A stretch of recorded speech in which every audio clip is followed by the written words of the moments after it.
If you've ever spent 20 minutes copying and pasting Docker Compose snippets from different GitHub repos, tweaking environment variables, and hoping everything just works together, there's now a tool that does all that in about 30 seconds. It's called Docker Composemaker, or DCM. This video was voted on over the weekend on the Servers at Home Discord. If you want to cast your vote, make sure you're part of the Discord server. You'll find a link in the video description below. I'm your host, Evan, and today I'm going to show you how to deploy Docker Composemaker. Let's get started.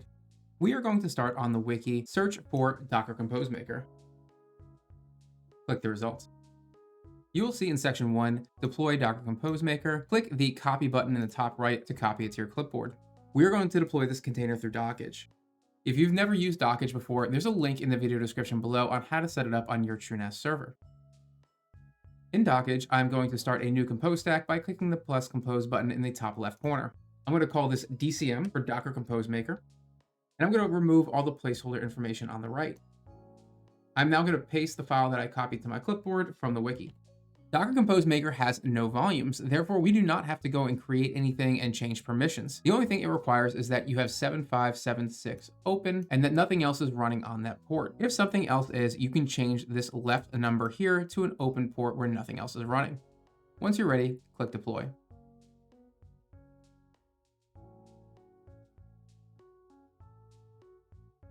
If it is up and running successfully, you will see the blue pill that says running here to the left of the port, and your terminal will say accepting connections. Let's jump into the dashboard by clicking the 7576 pill. This dashboard shows me about 100 containers that are point and click to add to a compose stack. The way this works is I can select any one of these squares and generate a compose file automatically with all of these things added. So let's just stick with Sonar and Radar for now and click copy compose. I get this pop-up that shows me what the Docker Compose stack will look like with some comments here for both Sonar and Radar.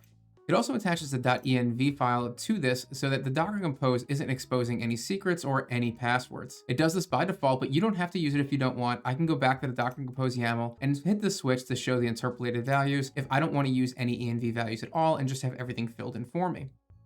I don't recommend you do that. I recommend you leave this off and you learn to use environment variables because they're very helpful and much safer than just deploying things with passwords in your compose file. You can make the changes to the env settings right here, or you can go to the settings tab here and do it in a little bit more of a GUI if you're uncomfortable in the YAML format.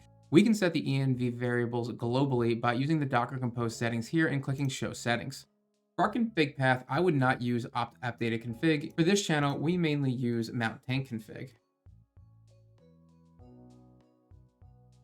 For the data path, we tend to use mount tank media for anyone that's using a media stack.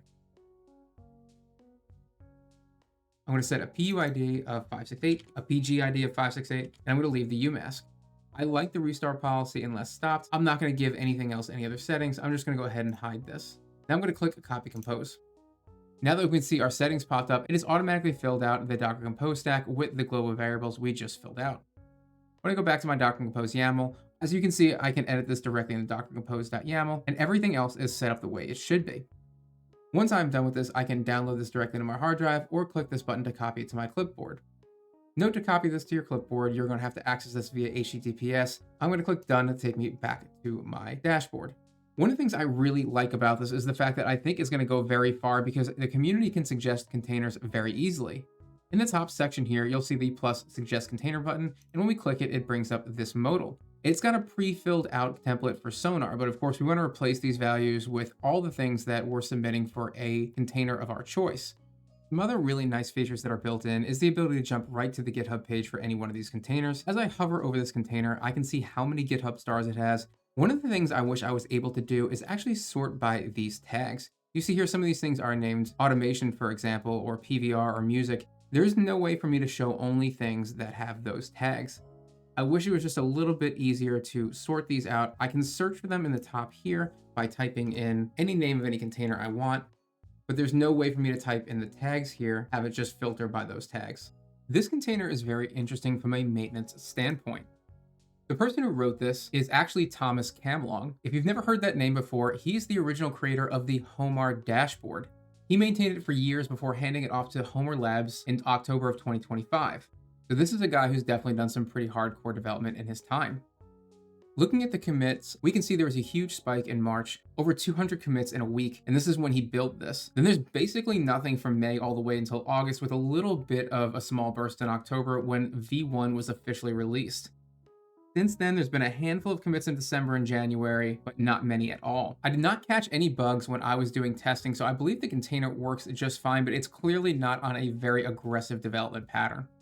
Docker Composemaker is an excellent tool that saves you a ton of time if you're trying to combine a whole bunch of Docker Compose containers into one large stack. I wish it had more containers than it has right now, but because it has that easy suggest container button, I think this might grow in the future. For those people who are new to Docker and don't understand how to create stacks, or maybe are running into problems with trying to combine a whole bunch of containers into one stack, this may be a lifesaver. Let me know what you think in the comments below. Thank you guys so much for watching this video. Please give it a thumbs up if you liked it. Please make sure you subscribe to the channel. This way you get updates on all the Homelab information we put out on our channel. If you want to have a longer conversation with us about containers like this, please make sure you have joined our Discord server. And again, there will be a link to it in the video description below. Thank you all for watching, and as always, stay curious.